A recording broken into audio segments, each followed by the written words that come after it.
Hi, I'm Cole. Today I'm going to show you how to make a cheap and simple tunnel borer machine that can be used to mine for diamonds in the overworld or ancient debris in the nether. Here you can see the resources needed to craft both machines, the overworld version at the top and the nether version here at the bottom.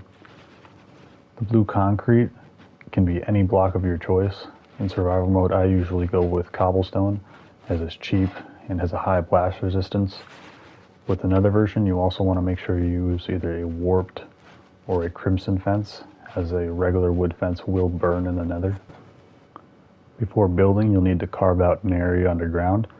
In the overworld, you'll need 17 by 4 by 3, and in the nether, you'll need 17 by 4 by 5.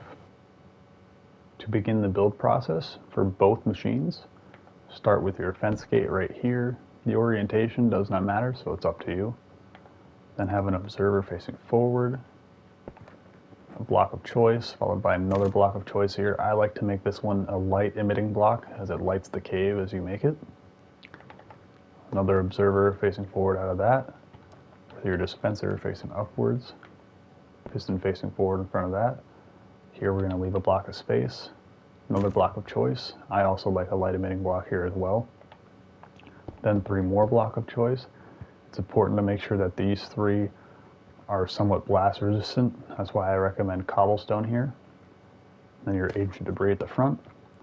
Make sure you have 2 blocks of space here in between the wall and the ancient debris, otherwise when you launch the machine it could blow up part of the nose.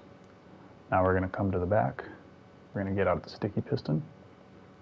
We're going to place it right on top of this block here. Take some slime blocks.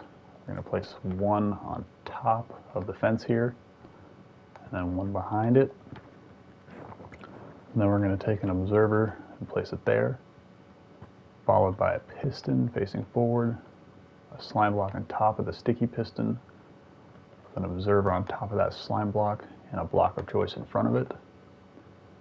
And then one regular piston facing forward out of there.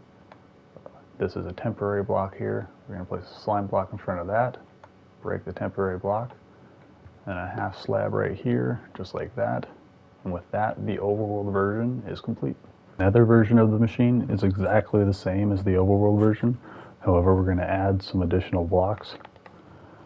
We'll start by placing an observer facing down right next to that one, a slime block below it, and a forward facing piston below that.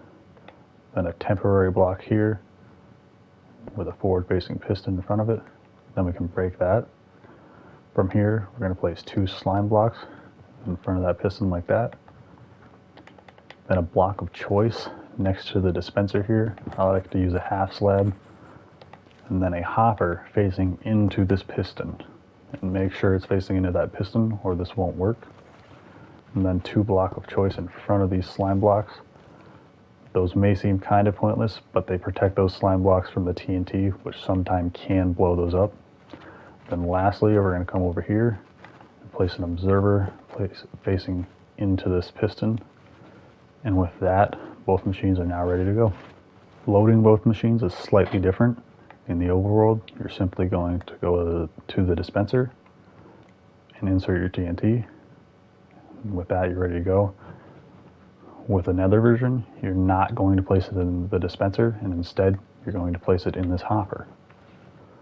What that's going to allow this machine to do is to only use a TNT every other block that it flies forward. This is going to make your TNT use much more efficient, as netherrack blows up much easier than deep slate or cobblestone. The machines are semi-auto. To operate them, you simply have to open or close the fence at the end here.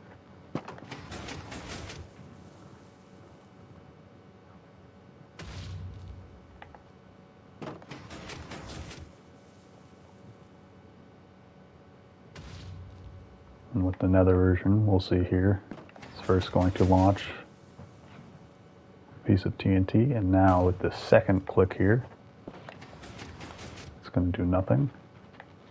Now the third click, launch.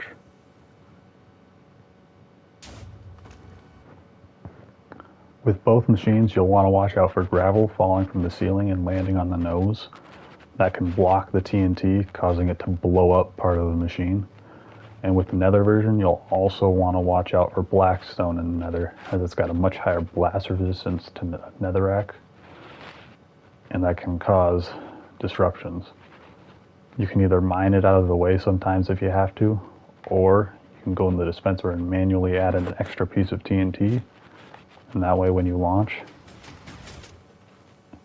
it will not skip, but only temporarily.